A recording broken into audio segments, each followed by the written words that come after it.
There are those of you who think spiritual enlightenment is such a goal of attainment that you would lose yourself in attaining spiritual enlightenment without realizing that enlightenment without living is of no consequence. Do you think that seeking enlightenment for the self without sharing enlightenment, without spreading enlightenment, without imbuing the energies of the enlightenment from the self, through the self, to the all, is really your goal in life?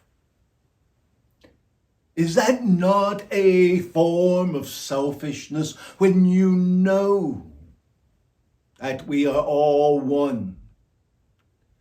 Yet some people, justifying themselves, will say that since we are all one, if I find enlightenment, I'm raising the consciousness of all. But that is an excuse to benefit the self rather than the whole. Enlightenment is an energy that, just like all other energies, permeates all that is around it.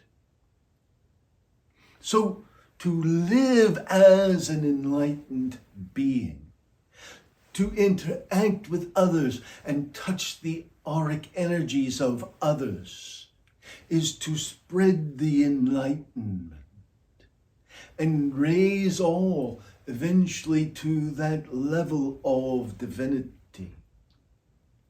There is only one true religion, and that is love. Love is something that occurs collectively.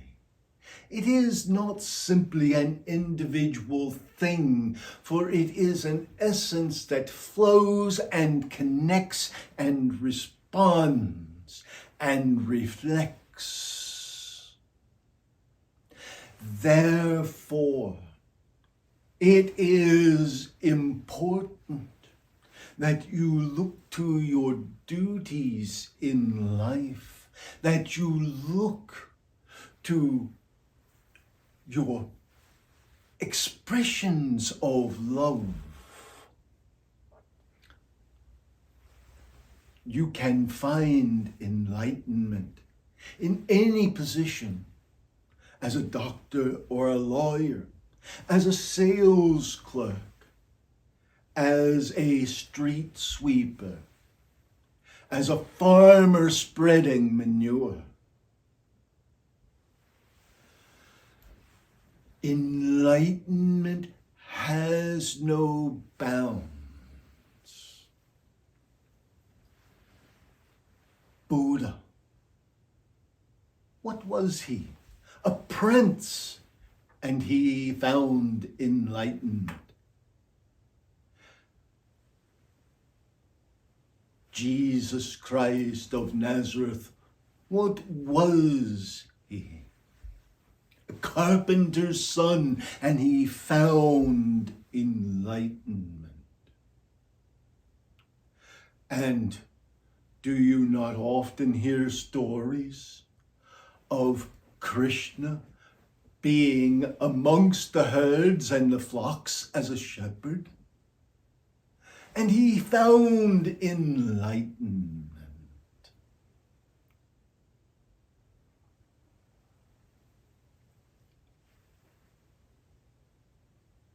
As a prince, he who would become the Buddha knew many women. As a devout Jew, the Christed One remained celibate until his marriage. Yes, we all know that almost all rabbis were married. It was expected.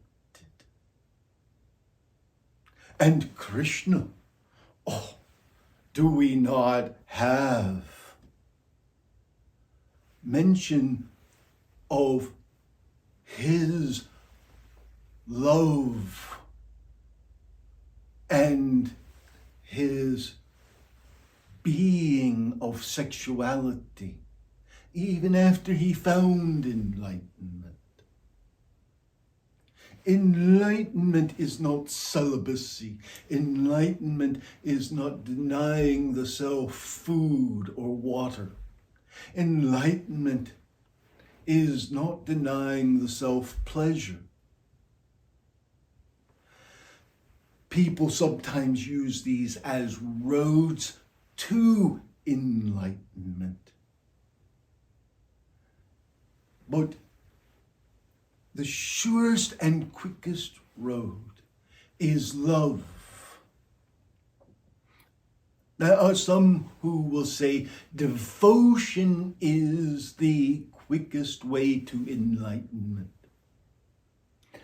What they are actually saying is absolute and total love of the divine, of that which you call God, is the fastest path to enlightenment. That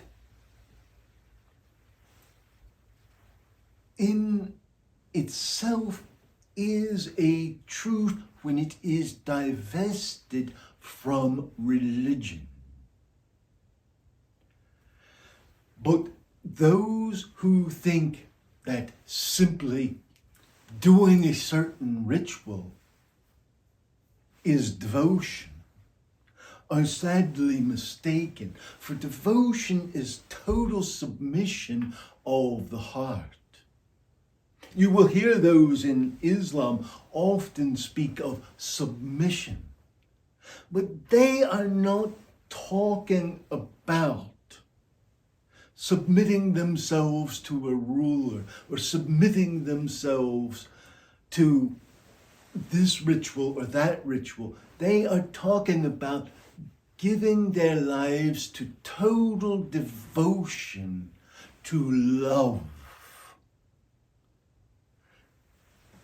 You see, this is something that in every religion gets perverted. But ultimately, there is only one true religion, and that religion is love. And if you have love, you will become or be enlightened. We leave you with blessings and with peace. Peace be with you.